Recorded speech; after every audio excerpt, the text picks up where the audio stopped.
So I moved to Detroit about a year ago, and I noticed something pretty interesting that a lot of people might not be so aware of. There's a lot of folks still making a lot of things here in Detroit. Obviously you have automotive, but beyond that, there's a lot of new things that are being made. My name is Chris Nolte, by the way. I've had this company Propel for about 15 years, and I started a YouTube channel talking about electric bikes, but I wanted to make this channel specifically about the future that's being built right now, the future that's being imagined right now. Ever since moving here, I've been able to see all sorts of really amazing things, and I really want to share more of those stories with you guys. I want to share more of the story of the people that are making the decision to build these products, effectively make the products that are shaping our future. And some of you may or may not know, but there's this phrase in hardware that hardware is hard. It's in the name. And it's true. It's really hard. I mean, you look at a lot of these companies, they go through a lot of challenges, and I want people to understand that a little bit more. But I also understand the challenges of making things locally. So you might be wondering why I actually moved to Detroit, and let's talk about it.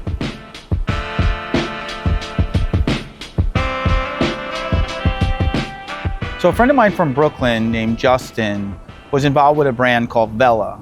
It's an electric bike company. They were making those products in Brazil, and then they started making the products in China. But he had some challenges, and he discovered this company in Detroit called Detroit Bikes, and he started making them here.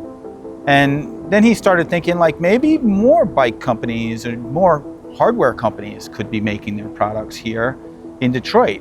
And for me, that was really interesting. I had visited all these places in Europe. You look at all of these European bike brands that they're making their products in Europe, like why can't we do it here?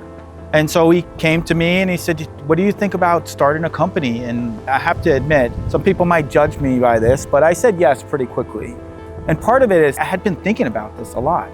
You know, if you look at the statistics, 66% of bikes for the European market are built in Europe. And only 3% are made in the US for the US market. In contrast to automotive, it's about 80% of cars built in Europe for the European market and 52% in the US for the US. And if you look at other adjacent industries outside of automotive, that trend is pretty similar. What we're doing right now is kind of abnormal. And for me, I kind of felt like maybe we could do something to change that. So we started this company, Bloom, and we were thinking about where we're going to do that. We're both sitting in New York, but we said, hey, you know, things are kind of coming together in Detroit. And then this thing, Newlab and Michigan Central, this amazing train station, this stuff's coming together. Like, maybe we should move there and do it there. And sure enough, that's what we did. So Justin moved with his dog, Artie, and I later moved with my wife, Soraya, and my 2.5-year-old daughter, Isabella. But I guess it would be good just to show you guys a little bit of this place so you can understand a little bit more what's going on here. So right now I'm on the roof of a place called Newlab, and the building's owned by a group called Michigan Central. Newlab started in Brooklyn across the street from my bike shop, Propel, and that's how I initially connected with Justin. And this place is amazing. I mean, there's over 100 companies in this building with all sorts of innovative projects that they're working on, a lot of them around hardware and manufacturing and different things that we're into. So let's go check some more of that out. It's Canada right there, by the way.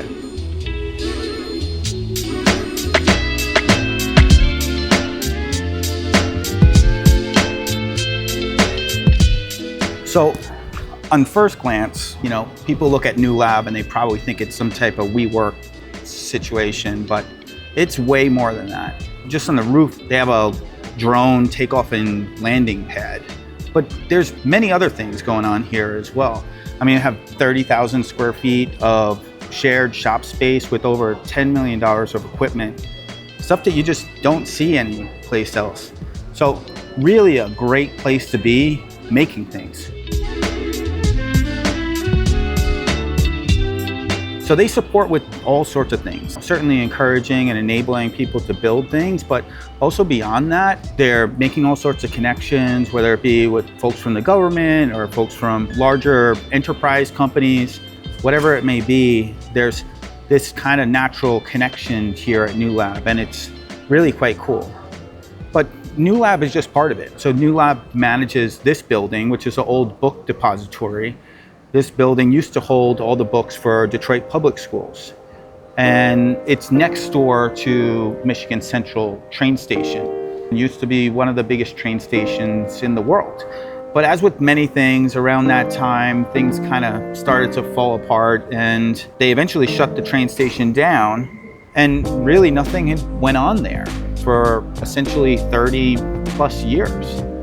But fairly recently, 2018, Ford put together this Michigan Central concept, and they purchased this building. And they put nearly $1 billion into it as part of this 30-acre campus around Corktown, Detroit. Really a focus around bringing the brightest and best to this place to help build the future.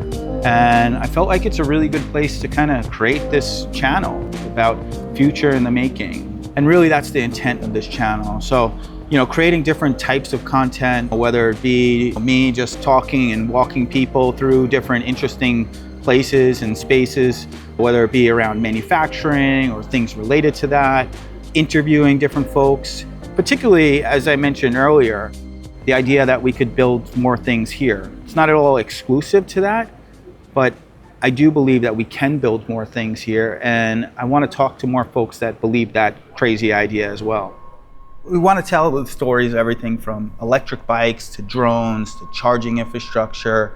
I mean, who knows, the new nuclear reactor that's the size of a car, just the stuff that's building the future. I want to focus on that. How are we making that? And really, let's think about it in a different way. So you might be wondering, why are you actually doing this? What's driving you to do this? And I want to tell you a bit more about that.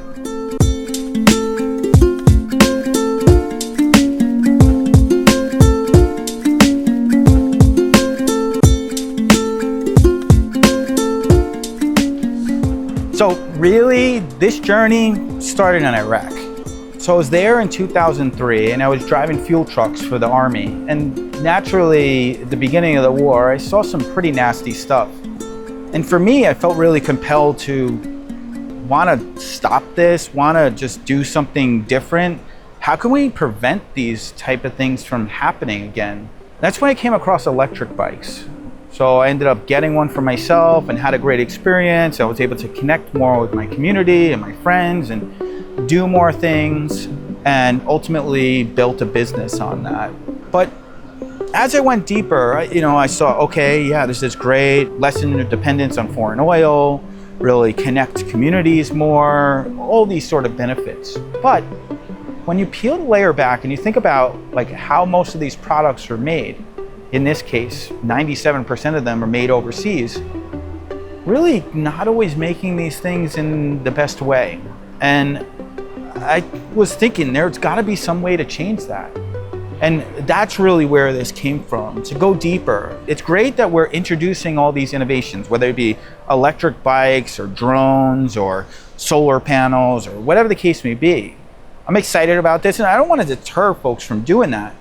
But I do think that there's an opportunity that we can take that same innovation, that same thought process that allows us to create these amazing products, and bring that to the way that we actually make these products, to innovate around that. I'm right now in a place that was really built up during World War II. This is really the height of manufacturing in the US. They made ammunitions and airplane wings here. And now I see something that we can make these new products. Why not? And I think that's all that it takes, is for somebody just to say, why not? Why can't we do this? And that's what this is about. That's what this is about for me. And so I'm here to be the instigator, to say, yeah, this is possible. And yes, we're gonna do this.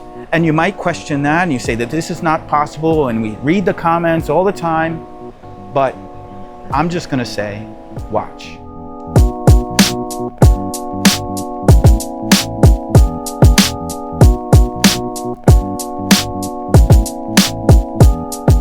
Watch it happen. I started an electric bike shop in New York City when it was illegal. And everybody told me, you're crazy. The city came in, gave me a $25,000 fine. They said, you can't do this. We figured it out. We could figure this out too. Yeah, granted, it's a little bit different, but we can do this. And I'm not foolish to think that this is just the easy switch that we flip and suddenly we're making everything in America. And even still, it's not even just about making things in America. It's about making things locally. It's about being part of that collective economy. And I think that that's really important. And some places have done that pretty effectively, and we have done that effectively in the past. I think we can get back to that. So it's really intended to inspire more folks overall, and also to help to understand the process. If you are having challenges with your manufacturing or process, and like, how can we think differently about that?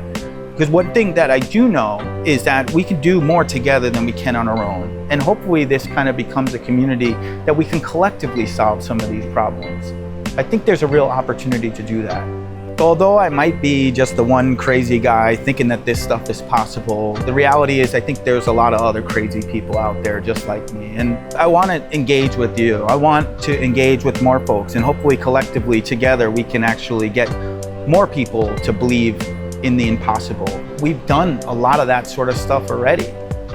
Why can't we do it again? So I hope you'll join me on this journey, on this crazy quest to encourage more domestic manufacturing, to get us to think differently about what we build and how we build it. Let us know the stories that you want to be told. Let us know the future that you want to see. And hopefully together, we can make it happen. I'm pretty optimistic, and hopefully through this channel, we can build more optimism throughout the world. So let's do this, all right? Take care.